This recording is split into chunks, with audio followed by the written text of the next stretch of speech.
سورہ کوثر کا یہ وظیفہ بڑی مشکل سے ملا ہے۔ 200 ارب بھی مانگو تو انشاءاللہ تعالی ملیں گے۔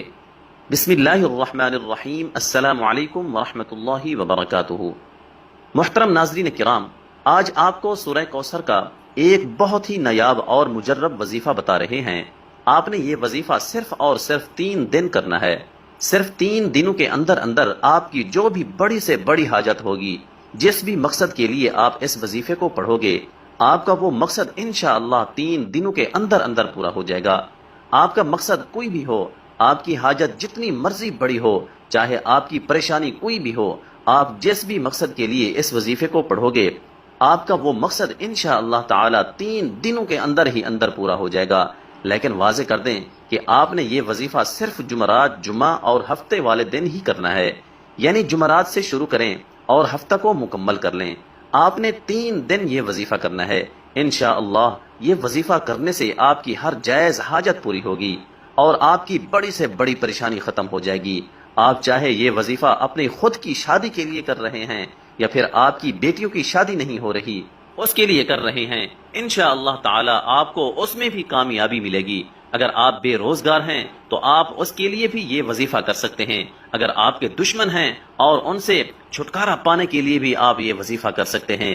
اگر کسی سے محبت کرتے ہیں اور اس سے شادی ہی کرنا چاہتے ہیں اور اس کے دل میں آپ اپنی محبت پیدا کرنا چاہتے ہیں تو اس کے لیے بھی آپ یہ وظیفہ کر سکتے ہیں۔ آپ کی کوئی بھی حاجت ہو، کوئی بھی مقصد ہو، آپ اس وظیفے کے ذریعے اپنا مقصد پورا کر سکتے ہیں۔ آپ نے صرف 3 دن اس وظیفے کو کرنا ہے اور انشاءاللہ 3 دن کے اندر ہی اندر آپ کا ہر جائز مقصد پورا ہو جائے گا۔ اس وظیفے کو شروع کرنے سے پہلے درود شریف لازمی پڑھیں۔ درود شریف آپ ہمیشہ ہی ابراہیمی درود شریف پڑھا کریں۔ آپ نے وظیفہ کس طرح کرنا ہے؟ آپ نے سورہ کوثر پڑھنی ہے۔ تمام مسلمان اچھی طرح جانتے ہیں کہ سورہ کوثر قرآن پاک کی سب سے چھوٹی سورت ہے۔ اس کی 3 آیتیں ہیں اور یہ قرآن پاک کے 30ویں پارے میں ہے۔ آپ کی کوئی بھی حاجت ہے، کوئی بھی مقصد ہے، لیکن شرط یہ ہے کہ وہ مقصد صرف جائز ہی ہونا چاہیے۔ اس کو ذہن میں رکھ کر آپ نے یہ وظیفہ کرنا ہے۔ وظیفہ کرتے وقت پورا دھیان آپ کا وظیفے پر ہی ہونا چاہیے، دل میں کوئی بھی وسوسہ نہ آئے۔ انشاءاللہ اس وظیفے کو کرنے کے بعد آپ کی اللہ سے مانگی ہر دعا قبول ہوگی۔ آج کا وظیفہ خاص طور پر ان تمام بہنوں اور بھائیوں کے لیے ہے جو شدید پریشان ہیں، جو اکثر کہتے ہیں کہ ہم مالی طور پر شدید پریشان ہیں، ہمارے رزق میں رکاوٹیں ہیں، ہمارے رزق میں مسئلے مسائل ہیں، اور کہتے ہیں کہ ہم جس کام میں بھی ہاتھ ڈالتے ہیں ہمیں تو صرف نقصان ہی ہوتا ہے، ہمیں تو ایسا لگتا ہے کہ ہمارا رزق بالکل بند ہو چکا ہے، کوئی راستہ ہمیں سمجھ ہی نہیں آتا، اندھیرے میں ہی ٹامک ٹوئیاں مار رہے ہیں۔ آپ ہی ہمیں بتائیں کہ ہم کیا کریں، ہم ایسا کون سا خاص وظیفہ پڑھیں؟ لیکن اگر کوئی وظیفہ کریں بھی تو ہمارا کیا گیا، کوئی بھی وظیفہ اثر ہی نہیں کرتا۔ تو ناظرین کرام، آج ان تمام بہنوں اور بھائیوں کے رزق اور دولت کے جتنے بھی مسئلے مسائل ہیں انشاءاللہ تعالی وہ سارے کے سارے حل ہو جائیں گے، اور انشاءاللہ جو لوگ قرضوں میں ڈوبے ہوئے ہیں، جن لوگوں کا بال بال قرضوں میں جکڑا ہوا ہے، ان کا قرض بھی اتر جائے گا کہ انہیں خبر بھی نہیں ہوگی، اور جو بندہ نوکری کے لیے شدید پریشان ہے، رزق کے جتنے بھی مسائل ہیں، ان سب مسائل کے لیے آپ کو اس مسئلے کو ذہن میں رکھتے ہوئے یہ وظیفہ کرنا ہے۔ یہ وظیفہ آپ کسی بھی وقت اور کسی بھی جگہ پر کر سکتے ہیں۔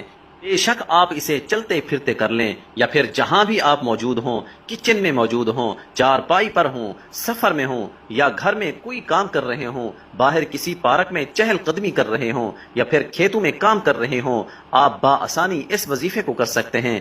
اس وظیفے کو پڑھنے کے لیے وقت کی بھی کوئی پابندی نہیں ہے، کسی بھی وقت آپ یہ وظیفہ کر سکتے ہیں۔ کام کر رہے ہیں، دن رات، صبح شام، بارش میں یا آندھی میں، غرض آپ ہر وقت کر سکتے ہیں۔ اگر آپ نوکری پر ہیں تو آپ اس سے مزید بہتر اور مزید اچھی نوکری چاہتے ہیں، یا نوکری پر آپ کے کسی سینئر کے ساتھ مسئلے مسائل چل رہے ہیں اور آپ چاہتے ہیں کہ میں ہی کامیاب ہوں، اس کے لیے بھی آپ یہ وظیفہ کرنا چاہتے ہیں، یا کسی بھی رزق کے مسئلے کے لیے آپ یہ وظیفہ کریں، لیکن اس مسئلے کو ذہن میں رکھتے ہوئے ہی یہ وظیفہ کریں۔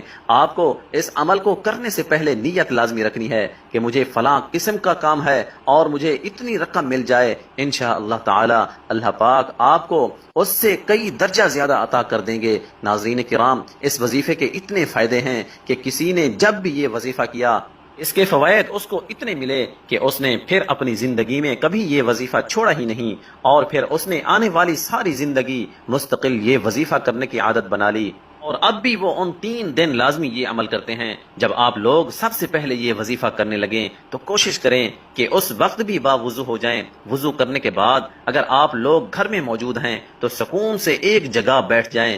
کبھی بھی جلد بازی میں آپ لوگ کوئی بھی عمل یا وظیفہ بالکل بھی نہ کرنا، بلکہ مکمل سکون اور اطمینان سے آپ لوگ کہیں بیٹھ جائیں۔ سب سے پہلے 7 مرتبہ درود پاک پڑھ لیں، لیکن یاد رکھیں کہ درود شریف آپ ہمیشہ ابراہیمی درود ہی پڑھا کریں، اور درود ابراہیمی تو دنیا کے ہر مسلمان کو آنا چاہیے، کیونکہ درود ابراہیمی کے بغیر تو نماز بھی اللہ تعالیٰ کی بارگاہ میں قبول نہیں ہوتی۔ آپ سب ایک مرتبہ میرے ساتھ بھی درود ابراہیمی پڑھ لیں۔ اللہم صلی علی محمد وعلی آل محمد کما صلیت علی ابراہیم وعلی آل ابراہیم